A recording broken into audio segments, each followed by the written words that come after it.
ഉജ്ജ്വല താരവും ഇന്നത്തെ അധ്യക്ഷനും ആയ ശ്രീ ഐലം ഉണ്ണികൃഷ്ണൻ അവരുടെ ഈ വേദിയിലിരിക്കുന്ന കലാരത്നങ്ങളെ, എൻ്റെ മുന്നിലിരിക്കുന്ന കലയുടെ പതാക വാഹകരെ, നിങ്ങൾക്ക് എൻ്റെ സായന്തന നമസ്കാരം.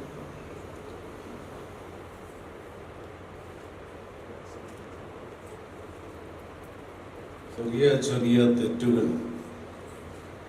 തിരുത്തി പോകുന്നതാണ് എൻ്റെ ശരി. ഇവിടെ ചെറിയ ചില തെറ്റുകളുണ്ടായി. ഇവിടെ എൻ്റെ ഒരു ചെറുകാല, എൻ്റെ അച്ഛൻ്റെ ഒരു ചെറുകാല അഭിലാഷമായിരുന്നു എന്നെ ഒരു ഡോക്ടറാക്കുക എന്നുള്ളത്. കാരണം അദ്ദേഹം ഹെൽത്ത് സർവീസിലാണ് ജോലി ചെയ്തത്. അത് ആരുടെയും കുറ്റമല്ല, ഓരോ ഡിപ്പാർട്ട്മെൻറ്റിൻ്റെ കുറ്റമാണ്.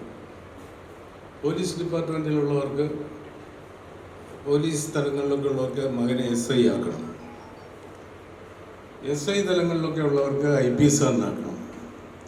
അപ്പോൾ എൻ്റെ അച്ഛൻ എന്നെ ഡോക്ടറാക്കാൻ ആഗ്രഹിച്ചു. മലയാളം പോലും എടുക്കാൻ സമ്മതിച്ചില്ല, ഹിന്ദിയാണ്. 10ാം ക്ലാസ് വരെയുള്ള മലയാളമേ എനിക്കുള്ളൂ. എന്നെ ഈ അടുത്ത കാലത്ത് മലയാളം പ്രൊഫസറായെന്നൊക്കെ അവതരിപ്പിച്ചിട്ടുണ്ട്. അപ്പോൾ എൻ്റെ ഒരു ശുഷ്കാന്തി കൊണ്ടാണ് ഞാനതാകാതെ പോയത്. പക്ഷേ ഇന്നിപ്പോൾ അതായതിലുള്ള അത്യധികമായ സന്തോഷത്തിലാണ്. ഞാൻ ശരിക്കും ഡോക്ടറല്ല, ഒരു തരം ഡോക്ടറുമല്ല, അലോപ്പതിയുമല്ല, ആയുർവേദവുമല്ല, അല്ലാത്ത PhD ചെമ്മീനും പ്രേംചന്ദും എന്നൊക്കെ പറഞ്ഞ ഡോക്ടറേറ്റ് അതുമല്ല. ഞാനൊരു സാധാരണ മനുഷ്യനാണ്. പക്ഷേ ഈ സ്വാഗതം പറയുന്ന ആളിന് ഇങ്ങനെ പറ്റും. കാരണം ഒരുപാട് പേരെ അടുക്കും ചിട്ടയോടും കൂടി അവതരിപ്പിക്കുമ്പോൾ എല്ലാം ഒന്നും ഓർമ്മയിൽ നിന്നൊന്നും വരില്ല. ഈ അടുത്ത കാലത്ത് ഒരാൾ കേണലാണെന്ന് പറഞ്ഞു. ഞാൻ ഇനിയിപ്പോൾ എന്നാണ് ബ്രിഗേഡിയർ എന്ന് പറയുന്നതെന്ന് അറിഞ്ഞൂടാ. ഇതിനൊക്കെ ഒരു പ്രൊമോഷൻ ഇല്ല. അങ്ങനെ പലതും നമ്മുടെ എല്ലാം സഹിക്കാം. CP നായർ ഇരിക്കുന്ന ഒരു വേദിയിൽ അദ്ദേഹം ഒന്ന് റിട്ടയർ ചെയ്തേ ഉള്ളൂ. മുൻ ചീഫ് സെക്രട്ടറി CP നായർ, ഇപ്പോഴത്തെ chief secretary Shri K Sudarshan എന്ന് പറഞ്ഞോളൂ. ഇത് ഞെട്ടി എന്നെ നോക്കി. പിന്നെ ആ കഴുത്ത് അവസാനം വരെ തിരിച്ചിട്ടില്ല, നേരെയായിട്ടില്ല. അതുകൊണ്ടാണ് ഞാനത് തിരുത്തുന്നത്. ഞാനൊരു സാധാരണ മനുഷ്യനാണ്, ഡോക്ടറല്ല. മറ്റൊന്ന്, ഹാസ്യകഥകൾ ഞാൻ എഴുതിയിട്ടേ ഇല്ല. ഹാസ്യം എന്ന് പറയുന്നത് ഒരു പ്രത്യേക തലമാണ്. പക്ഷെ അത് എൻ്റെ അഭിപ്രായം, ഈ നർമ്മം എന്ന് പറയുന്നത് ജീവിതത്തിലുള്ളതാണ്, അല്ലേ? ജീവിതത്തിലുള്ളതാണ്. അത് നർമ്മം എന്ന് പറഞ്ഞോ, ഹാസ്യം എന്ന് പറഞ്ഞോ, നർമ്മ വേദി എന്ന് പറഞ്ഞോ നടത്തേണ്ട കാര്യമില്ല. എത്രയോ തവണ സുകുമാർ എന്നെ സ്നേഹപൂർവ്വം ക്ഷണിച്ചതാണ്. ഞാൻ പോകത്താണ് നർമ്മവേദി. അവസാനം ഒരിക്കൽ അദ്ദേഹം പറഞ്ഞു, നിരാകരിക്കരുത്, ഈ വയസ്സിൻ്റെ ഒരു അപേക്ഷയാണ്, ഇത്തവണ വരണമെന്ന്. അങ്ങനെ പോയി, ചില സ്പെഷ്യൽ കേസായിട്ട് പോയി. അപ്പോൾ നർമ്മം ജീവിതത്തിലുള്ളതാണ്. മലയാറ്റൂരിൻ്റെ കഥകളിൽ നർമ്മമില്ല, ബഷീറിൻ്റെ കഥകളിൽ നർമ്മമില്ലേ? പെണ്ണെ, നിനക്കൊരു ഒഴിവുണ്ട് എൻ്റെ ഹൃദയത്തിൽ, ഒരു ശുപാർശയും ഞാൻ എടുക്കില്ല, എത്ര കൈക്കൂലി തന്നാലും ഞാൻ ആരെയും പോസ്റ്റ് ചെയ്യില്ല, നിന്നെ അല്ലാതെ എന്ന് പറയുമ്പോൾ അത് നർമ്മമാണ്. ബഷീർ, പക്ഷെ ബഷീർ ഹാസ്യ സാഹിത്യനല്ല. ഡോക്ടർ സുകുമാർ അഴീക്കോടിന്റെ പ്രസംഗം കേൾക്കാൻ പോകുന്ന അദ്ദേഹത്തിന്റെ നർമ്മം കൂടി ആസ്വദിക്കാൻ വേണ്ടിയാണ്. അദ്ദേഹം ഹരിത സാഹിത്യനല്ല. അപ്പോൾ ഞാനിതൊക്കെ ആമുഖമായി പറഞ്ഞത്, ഇതൊന്നും അല്ല എന്ന് അറിഞ്ഞുകൊണ്ട് നിങ്ങൾ കേട്ടാൽ പിന്നെ എനിക്ക് എളുപ്പമാണ്, നിങ്ങൾക്ക് എളുപ്പമാണ്. ഞാൻ നിങ്ങളെ എല്ലാം ശ്രദ്ധിക്കായിരുന്നുണ്ടായിരുന്നു. ഇതിൽ വൃദ്ധ മുഖങ്ങൾ ഒന്നുമേയില്ല, ഒന്നുമില്ല. ഒരെണ്ണമെങ്കിലും ഉണ്ടോ എന്ന് നോക്കി. അവസാനമാണ് ശ്രീകണ്ഠൻ നായർ എത്തിയത്. ഏറ്റവും യുവത്വം അവിടെയാണ്. എൻ്റെ ചിരകാല സുഹൃത്താണ്, ആത്മബന്ധുവാണ്. അപ്പോൾ അദ്ദേഹത്തെ കണ്ടാണ് ഞാൻ ഒരു ആവേശമുള്ളത്. എന്തൊരു കർമ്മകുശലതയാണ്, എന്തൊരു നൈരന്തര്യ ബോധമാണ്, എന്തൊരു യൗവന തീക്ഷ്ണതയാണ്. അപ്പോൾ ഈ കലയുമായി നടക്കുന്ന ആർക്കും വാർദ്ധക്യം ഉണ്ടാവുകയില്ല. ഒരു കലാകാരനും വാർദ്ധക്യം വരില്ല. ഇങ്ങനെയൊന്നും അടിച്ചാൽ പോരാ. നിങ്ങൾക്ക് തന്നെ വിശ്വാസം ഇല്ലെങ്കിൽ പിന്നെ നമ്മുടെ ആളുകൾ കൈയടിക്കാൻ വലിയ മടിയാണ്. അപ്പോ ഈ കൈയടിക്കാത്തവരെ കുറിച്ച് ഞാൻ പണ്ടൊരു കഥ പറയുമായിരുന്നു. അതൊക്കെ പറഞ്ഞു പോയ സമയം നീണ്ടുപോകും. പോട്ടെ.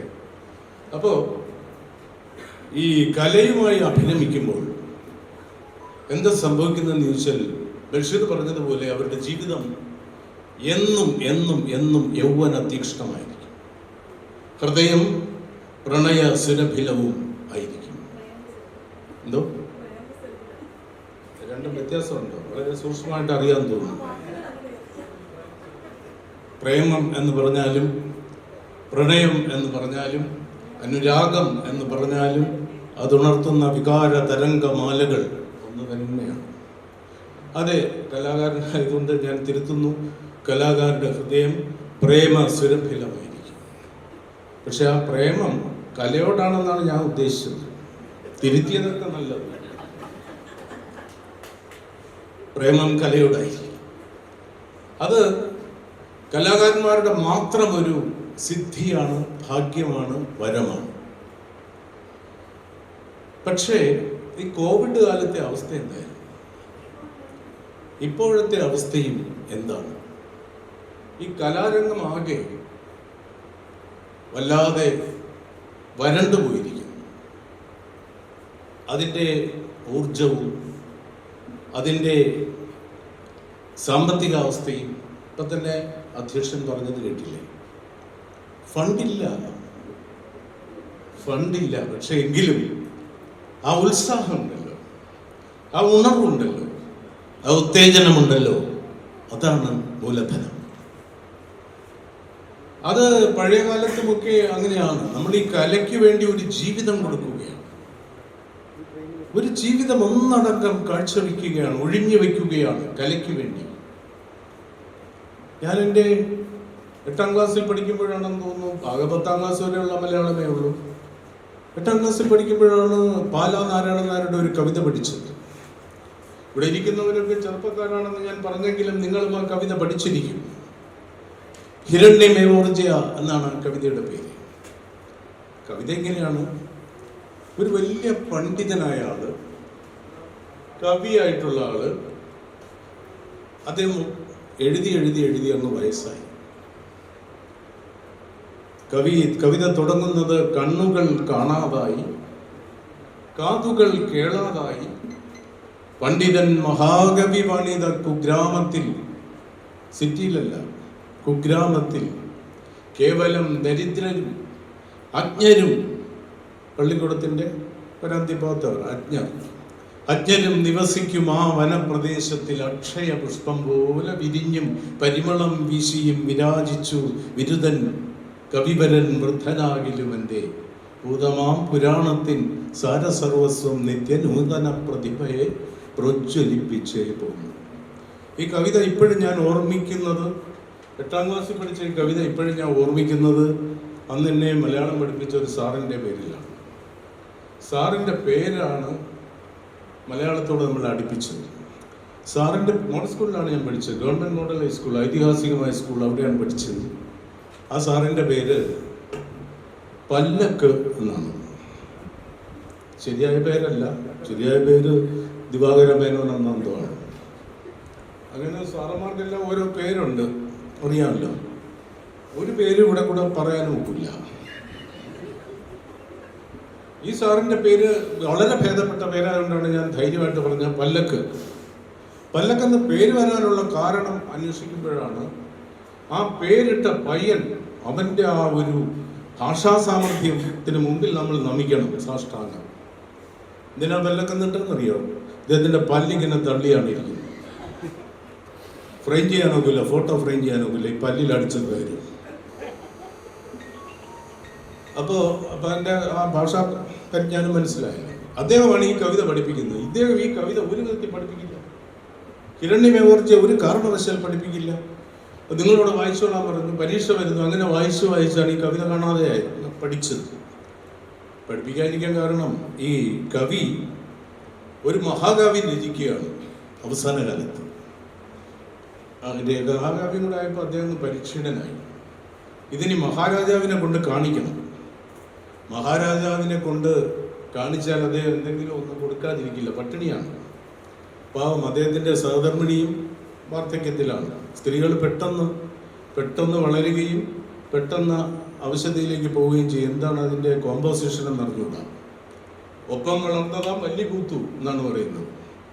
മാവ് തേയില കൂടെ നട്ടതാണ് വല്ലിയെ, മാവ് അവിടെ നിൽക്കുന്നേ ഉള്ളൂ. ഒപ്പം വളർന്നതാം വല്ലി പൂത്തു എന്നാണ്. ആ വല്ലി പിന്നെ മാവ് മുകളിൽ വരുമ്പോൾ എവിടെയാണെന്ന് അറിഞ്ഞും കൂടാ. അപ്പോൾ ഈ സഹധർമ്മിണിയുമായിട്ട് ഈ ഗ്രന്ഥക്കെട്ടുമായിട്ട് നടക്കുകയാണ്. കൊട്ടാരത്തിലേക്ക് നടന്നാണ് പോകുന്നത്, വടിയൊക്കെ ഇടിച്ച്. ഒരു പ്രത്യേക സ്ഥലത്തെത്തിയപ്പോൾ, ഒരു കാട്ടുപ്രദേശത്തെത്തിയപ്പോൾ അത് ആകെ തളർന്ന്, ഷുഗർ ഡൗൺ ആയി കാണും. ആകെ തളർന്ന് അദ്ദേഹം പറഞ്ഞു, സൗദാമിനി, ഞാനിനി ഈ പറങ്കിമാവിൻ്റെ ചോട്ടിലിരിക്കാം, നീ എങ്ങനെയെങ്കിലും കൊണ്ടുപോയി രാജാവിനെ ഇത് കാണിക്കൂ. അപ്പോൾ എന്തെങ്കിലും കിട്ടുമെങ്കിൽ വാങ്ങിച്ചുകൊണ്ട് വരും, ഞാൻ ഇനി അതുവരെ വരികയാണെങ്കിൽ സഞ്ചാന്യം വഴിയിലായിരിക്കും, അതുകൊണ്ട് ഞാൻ ഇവിടെ ഇരിക്കാമെന്ന് പറഞ്ഞു. അവർക്കും അത് മനസ്സിലായി, ഫീൽ ചെയ്തു. അവരെന്ത് ചെയ്തെന്ന് പറഞ്ഞാൽ ഈ ഗ്രന്ഥക്കെട്ടും കൊണ്ട് പാവം ഒറ്റയ്ക്ക് പോയി അവിടെ ചെന്ന് ആരെയൊക്കെ കണ്ട് രാജാവിൻ്റെ മുമ്പിൽ എത്തിച്ചു. രാജസഭ കൂടി എല്ലാവരും കൂടെ കേട്ടപ്പോൾ മഹാകാവ്യം, അത്യുജ്വലം, അത്യുദാരം, അത്യുദാത്തം, ഉത്കൃഷ്ടം. അവർ ചോദിച്ചു, രാജാവ് ചോദിച്ചു, ഇദ്ദേഹം എന്ത് എഴുതിയ ആൾ പറങ്കിമാവിൻ്റെ അവിടെ ഇരിക്കുന്നു. അത് ശരി, അതെന്താ വയ്യ? അദ്ദേഹം പറഞ്ഞു, ആരവിടെ? നമ്മൾ അങ്ങോട്ട് പോകുന്നു, അദ്ദേഹത്തെ പോയി കാണുന്നു. തൊട്ടടുത്ത വരിയാണ് അദ്ദേഹം പഠിപ്പിക്കാതാക്കിയത്. പൊന്നണി പല്ലക്കൊന്നു കാട്ടിലേക്ക് ഓടിയുവേഗം. മാതാവിന്റെ നേരത്തെ അദ്ദേഹം പഠിപ്പിക്കുമോ?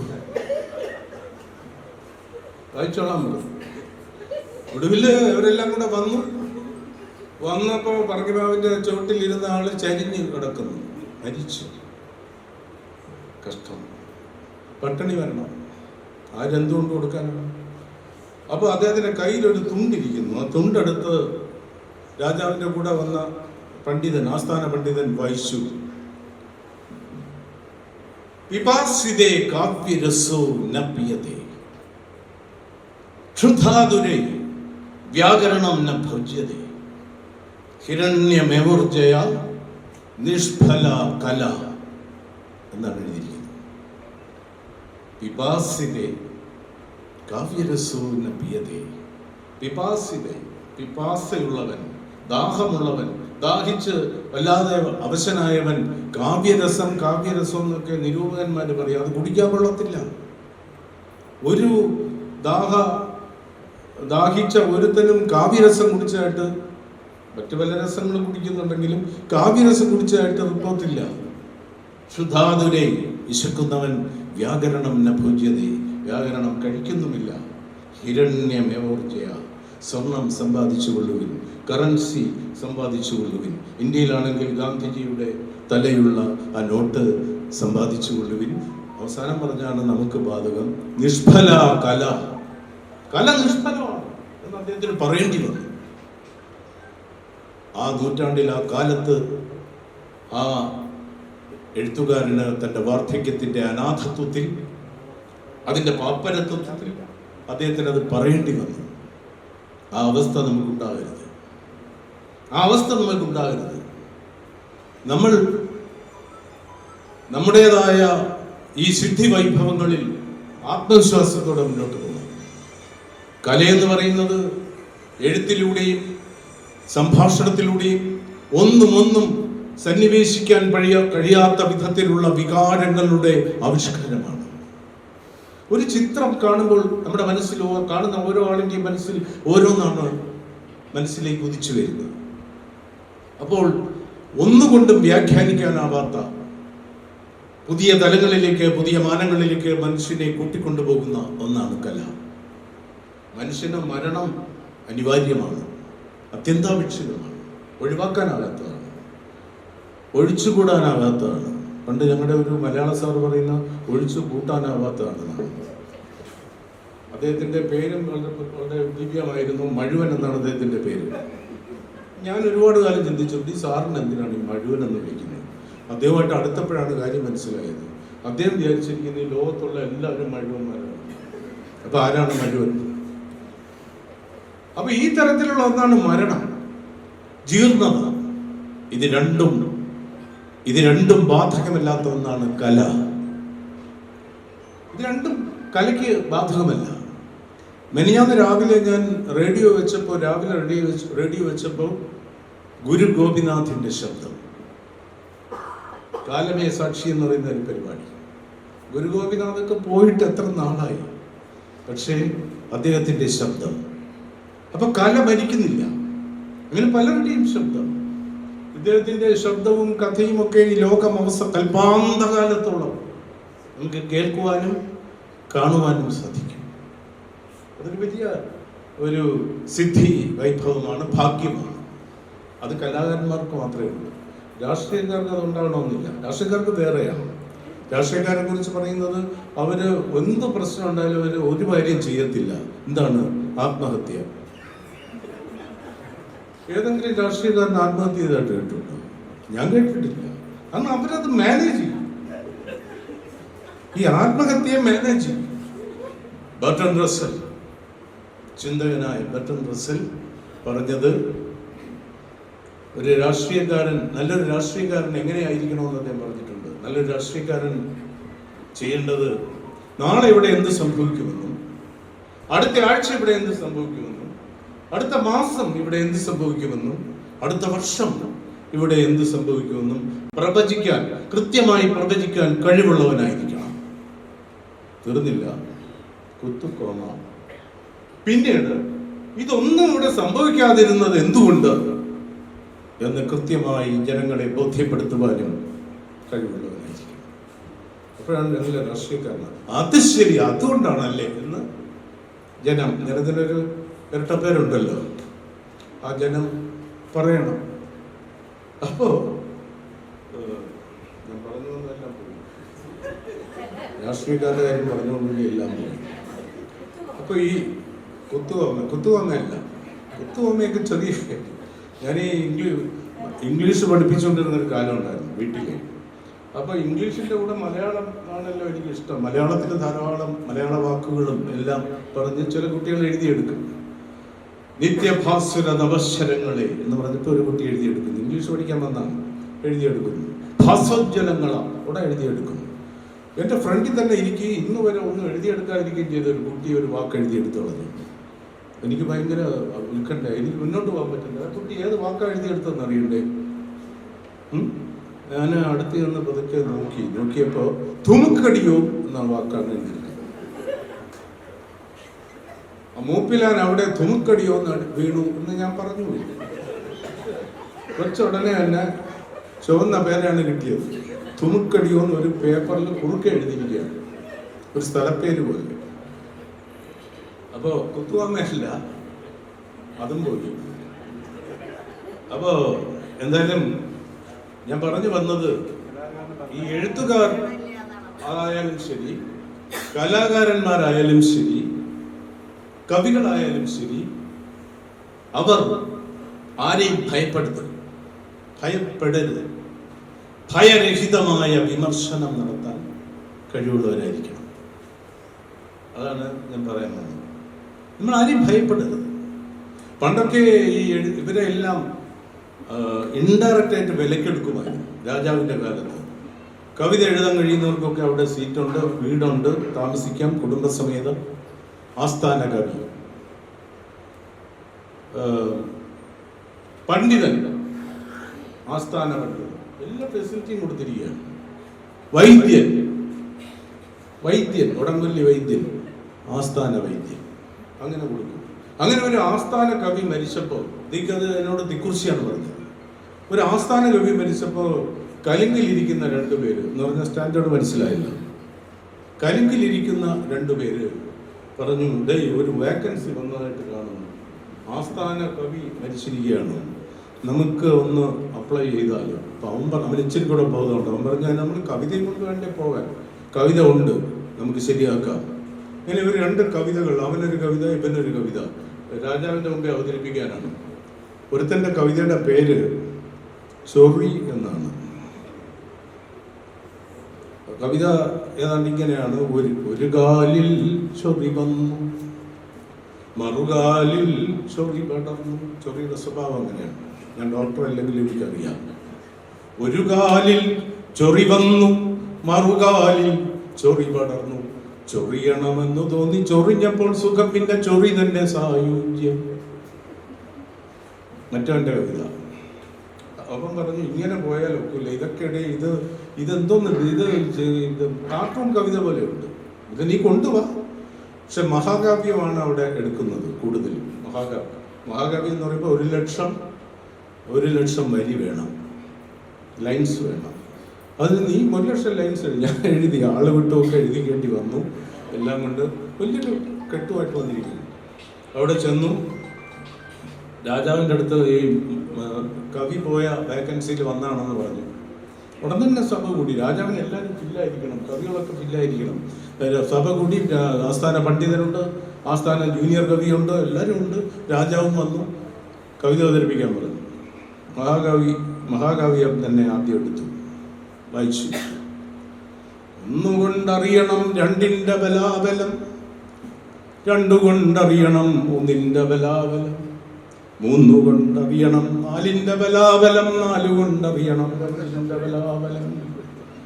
രാജാവ് എല്ലാവരും ഒന്ന് നോക്കി. ഇപ്പോൾ രാജാവ് ഇങ്ങനെ ഇരിക്കുന്നുണ്ട്, എല്ലാവരും വളരെ സീരിയസ് ആയിട്ട് എന്തോ പുതിയ കാര്യം പറയുന്ന പോലെ കേട്ടുകൊണ്ടിരിക്കുകയാണ്. കുറച്ചു നേരം കഴിഞ്ഞപ്പോൾ അവൻ പറയുന്നു, 147 കൊണ്ടറിയണം 148ന്റെ ബലാബലം, 148 കൊണ്ടറിയണം 149ന്റെ ബലാബലം. രാജാവ് കുറച്ചു നേരം കൂടെ ഇരുന്നു. അദ്ദേഹത്തിന് കുറുക്കൊക്കെ കഴിക്കാൻ തുടങ്ങി. നടുവിന് കംപ്ലൈന്റ് ഉള്ള ആളാണ്, രാജാവും കൂടെയാണ്. ഇപ്പൊ യുവമാരെല്ലാം യോഗാസനത്തിൽ ഇരിക്കുന്നവരിക്കുകയാണ്, കേട്ടോണ്ടിരിക്കുന്നവർ. രാജാവ് ഇരിക്കുന്നോണ്ടായിരിക്കും. അദ്ദേഹം കുറെ നേരമായിട്ട് ചെവി ഓഫ് ചെയ്തിട്ടിരിക്കുകയായിരുന്നു, കുറെ സമയമായി. പെട്ടെന്ന് ചെവി ഓൺ ചെയ്തപ്പോൾ അവൻ പറയുന്നു, 57,452 കൊണ്ടറിയണം 57,453ന്റെ ബലാബലം 57. രാജാവ് പറഞ്ഞു, ഹലോ കവി, ആസ്ഥാന കവി, ഇത് എത്ര വരെ എഴുതിയിട്ടുണ്ട്? 1,00,000. മിടുക്കൻ. ഇയാളുടെ 1,00,000 ആണോ? എൻ്റെ 12 വരിയുള്ളൂ. അത് ചൊറിയും വായിച്ചു. രാജാവിൻ്റെ മുഖം ക്രോധത്തിന്റെ മുന്തിരിപ്പഴം പോലെ ചുവന്നു. അത് ആകെ ചൂടായി. രാവിലെ നേരെ ഒന്നും നടന്നിട്ടില്ല. രാവിലെ അവന്മാർ വരികയും ചെയ്തു. അദ്ദേഹം പറഞ്ഞു, അപ്പോൾ തീർന്നു. ഇത് കണ്ടപ്പോൾ ഇവർക്കൊരു ഡൗട്ട്. ഇവർ വരുന്ന വഴിക്ക് 2 പാരിതോഷികങ്ങൾ കൂടെ വാങ്ങിച്ചുകൊണ്ടാണ് വന്നത്. ഒന്നൊരു കരിക്ക്, ചെത്തി കൂർപ്പിച്ച കരിക്ക്. മറ്റവൻ ചെന്ന് വാങ്ങിച്ചത് മുള്ളൻ ചക്ക, ചൊറിയൻ മുള്ളൻ ചക്ക. അപ്പം അവർ പറഞ്ഞു, ഇദ്ദേഹം ചൂടാവാതിരിക്കാൻ വേണ്ടി പറഞ്ഞു, കൊണ്ടുവന്നിട്ടുണ്ട് കാഴ്ചദ്രവ്യമൊക്കെ കൊണ്ടുവന്നിട്ട്. ഇനി വേറെ കാഴ്ചദ്രവ്യം ഉണ്ടോ? അതെ. എന്താണ്? കരിക്കെന്ന് പറഞ്ഞാൽ നല്ല കുത്തിക്കൊല്ലാം അതിൽ തന്നെ, ആ രീതിയിൽ കൂർപ്പിച്ച് വെച്ചിരിക്കും. മുള്ളൻ ചക്കയുണ്ട്, കുറച്ചുകൂടെ വലുത്. രാജാവ് പറഞ്ഞു, ഡേയ്, യുവമാർ കൊണ്ടുവന്ന 2 സാധനം യുവമാരെ ശരീരത്തിലോട്ട് അടിച്ചു കയറ്റിയേക്കാൻ പറഞ്ഞു. കഴിച്ചു പോവുകയും ചെയ്തു. വിസ്തരിക്കണ്ടല്ലോ, എവിടെയാണ് എങ്ങനെയാണെന്നൊന്നും പറയണ്ടല്ലോ. എന്തായാലും ദിക്കുറിശി ആയതുകൊണ്ട് ഒരു കാര്യം കൂടെ പറഞ്ഞു. ഈ കരിക്കിന്റെ പ്രയോഗം നടക്കുമ്പോൾ അവൻ ഒരേ ചിരി. ഇവിടെ എന്തിന് ചിരിക്കുന്നത്? ഭയങ്കര വേദനയില്ലേ ഇത്? അവൻ പറഞ്ഞ അതല്ല, ഞാൻ അവൻ്റെ അടുത്ത് നല്ലപോലെ പറഞ്ഞാണ് മുള്ളൻ ചക്ക വാങ്ങിക്കരുതേ, വാങ്ങിക്കരുത്. അപ്പൊ ഇതൊക്കെ ഞാൻ പറഞ്ഞത് രാജാവിന്റെ കാലത്ത് നല്ല മൂല്യമുള്ള സംസ്കാര ഭദ്രമായ കാര്യങ്ങൾക്ക് അംഗീകാരം ഉണ്ടായിരുന്നുള്ളൂ. അപ്പോൾ കല എന്ന് പറഞ്ഞാലും സാഹിത്യം എന്ന് പറഞ്ഞാലും നിലവാരമുള്ള സാഹിത്യ രചനകളും കലാപ്രകടനങ്ങളും നടത്തുന്നവർക്ക് അഭിമാനിക്കാം. ഞാൻ നേരത്തെ പറഞ്ഞ പോയിന്റിലേക്ക് വരികയാണ്. എന്താണ്? ഭയരഹിതമായി വിമർശിക്കുവാനുള്ള സിദ്ധി ഉണ്ടാവും. അലക്സാണ്ടർ ചക്രവർത്തി അറിയാമല്ലോ.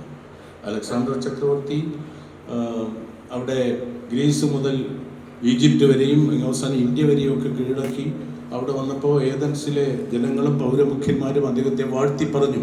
അദ്ദേഹത്തിൻ്റെ ആക്രമണം, 30 വയസ്സ് പോലും ആയിട്ടില്ല, ആക്രമണ സ്വഭാവത്തെക്കുറിച്ചും ഒക്കെ പറഞ്ഞപ്പോൾ ഏതൻസിൽ ഒരവധൂതനെ പോലെ അലഞ്ഞു തിരിഞ്ഞു നടന്നിരുന്ന അവിടുത്തെ ചിന്തകനായ ഡയോജനീസ് അദ്ദേഹം പറഞ്ഞു, ഇദ്ദേഹം ശരിയല്ല, ഇദ്ദേഹം എന്തിനു വേണ്ടി ഇതൊക്കെ ചെയ്യുന്നു? അർത്ഥമില്ലാത്ത കാര്യം. ദോഷദർശന ശാസ്ത്രത്തിൻ്റെ ആളാണ്, സിനിക് ഫിലോസഫിയുടെ ആളാണ് ഡയോജനീസ്. ഡയോജനീസമായി വിമർശിച്ചു. ചക്രവർത്തി ഇതറിഞ്ഞു. ചക്രവർത്തി ഒരു ഓഫർ കൊടുത്തു ഡയോജനീസിന്. നമ്മുടെ എഴുത്തുകാർക്കും കലാകാരന്മാർക്കും ഒക്കെ അത്തരം ഓഫറുകൾ വരും. ഓഫർ കൊടുത്തു. ഓഫർ വരേണ്ട കാര്യമില്ല, ഓഫറിൻ്റെ ചുവട്ടിൽ ചെന്ന് നിൽക്കുകയാണ്. ഓഫറില്ലേ എന്ന് പറഞ്ഞു. അപ്പോൾ അദ്ദേഹത്തിന് ദൂതന്മാരാൽ അയച്ചത് എന്താന്ന് പറഞ്ഞാൽ, അങ്ങയ്ക്ക് രാജകൊട്ടാരത്തിലേക്ക് ക്ഷണം, അവിടെ അദ്ദേഹത്തിന് എല്ലാ സുഖ സൗകര്യങ്ങളോടെയും താമസിക്കാം. പൊന്നും, നമ്മുടെ എസ് കെ പൊറ്റക്കാട് പറഞ്ഞ പോലെ പൊന്നും പണ്ടവും രക്തവും രാജഭണ്ഡാരവും എല്ലാം തരാം എന്ന് പറഞ്ഞു. രാജനീസ് അതൊന്നും വേണ്ടെന്ന് പറഞ്ഞു. എനിക്കതൊന്നും ആവശ്യമില്ല, പോയി പറഞ്ഞേക്കുന്നു. അപ്പോൾ അലക്സാണ്ടർക്ക് ഭയങ്കര ആകാംക്ഷയായി. അദ്ദേഹം ഒരു ദിവസം രാവിലെ ഇദ്ദേഹത്തെ കാണാൻ വരുമ്പോൾ പുഴയുടെ തീരത്ത് ജാജ്വല്യമാനമായി പ്രകാശിച്ചു നിൽക്കുന്ന സൂര്യന്റെ ചുവട്ടിൽ അദ്ദേഹം കിടക്കുന്നു. അദ്ദേഹം ഒറ്റയ്ക്കല്ല, അദ്ദേഹത്തിൻ്റെ ഒരു പട്ടി കൂടെയാണ്. പട്ടി അടുത്ത് കിടക്കുന്നു. അങ്ങനെ ഡയോജനീസ് വളരെ പ്രസന്നമായിട്ട് ആ സുപ്രഭാതത്തിൽ